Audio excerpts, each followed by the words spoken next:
Well, hello. Welcome to Tales with Tony. This will be a really fun time where we sit down and we read one of my favorite books. And then afterward, there will be a coordinating lesson available that you can do at home. Today, we're reading the book Garden Wigglers. Earthworms in Your Backyard by Nancy Lowen, illustrated by Rick Peterson.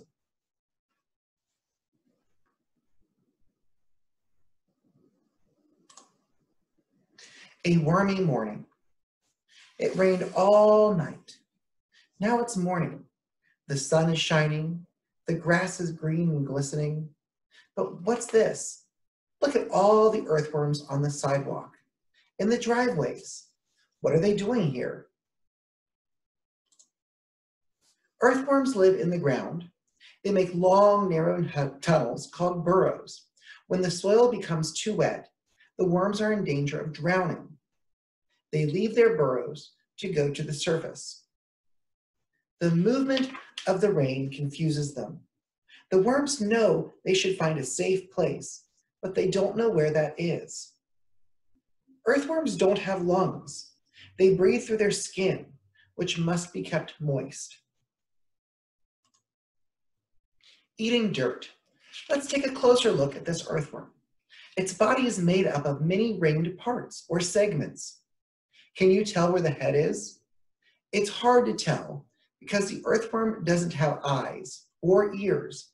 It does have a tiny mouth though. If you watch the worm long enough, you'll be able to tell one end from the other. An earthworm can sense light, heat, moisture, and movement through its skin.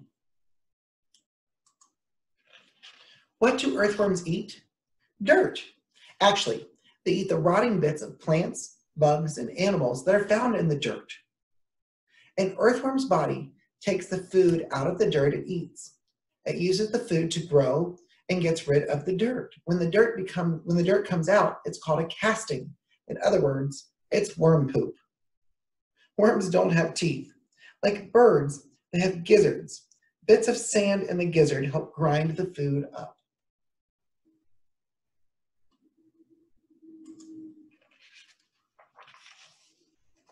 Nature's gardeners. Worm castings might sound gross, but they're actually very important in making healthy soil. Castings provide nutrients that help plants to grow. And that's not all. The earthworm's burrows let more air and water into the soil. They keep the soil from getting hard. Earthworms aren't pests. They're nature's gardeners. 1 acre, 0.4 hectares, of good soil can hold more than 1 million earthworms. How worms move. Oh, cool. Watch the earthworm move. First, it stretches long and thin, reaching as far as it can go. Then it bunches up short and fat. And now it's long again. An earthworm has 2 kinds of muscles to help it move. Some muscles go in circles around the worm's body. Others go from tip to tip. The earthworm also has tiny, nearly invisible bristles called setae all over the body. These coarse hairs help the worm to move too. When an earthworm is not moving, the setae are inside the worm's body. When the worm is moving, some of the bristles grab onto the ground while others let go. He, she, or it. Earthworms have something that makes them very different from other animals. They have both male and female reproductive organs. But an earthworm cannot mate by itself. It still must mate with another earthworm.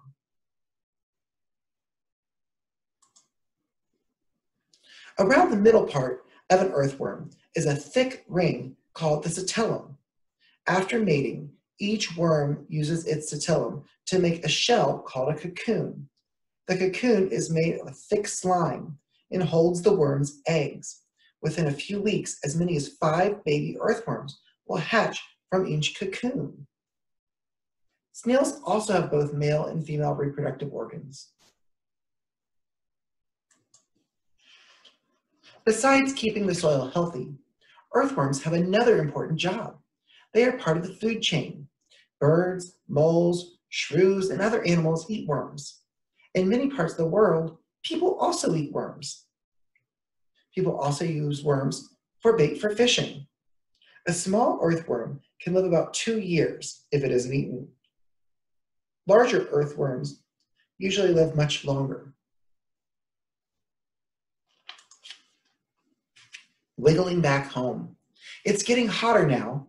The sidewalks and driveways are drying off. If the earthworm gets too dry, they won't be able to breathe and they'll die. How about giving them a helping hand? Put the earthworm back into the grass so they can crawl back into the soil. They've got very important work to do. Now look at this earthworm closely. The earthworm, through a magnifying glass, you can see that they have many different parts of their body.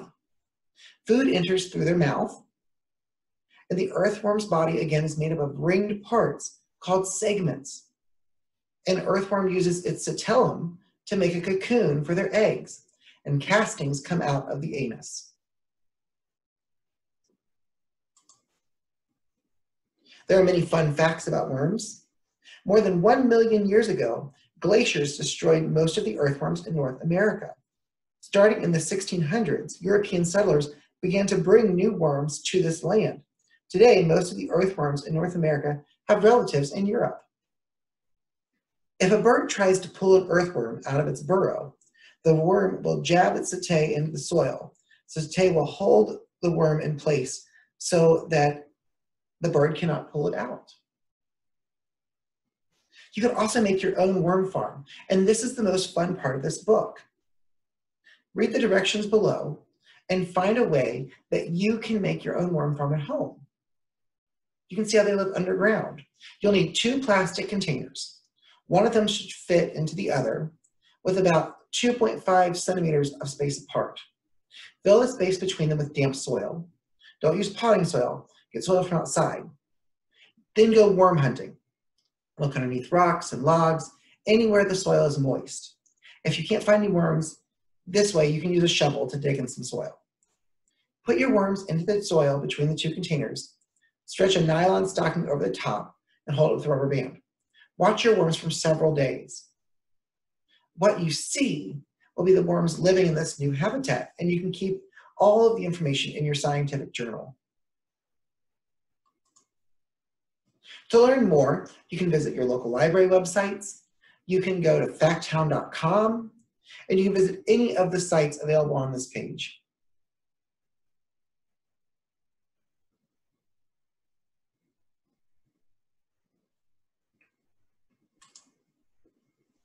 What I really like about this book is that it gives you an opportunity to make your own at-home composting system.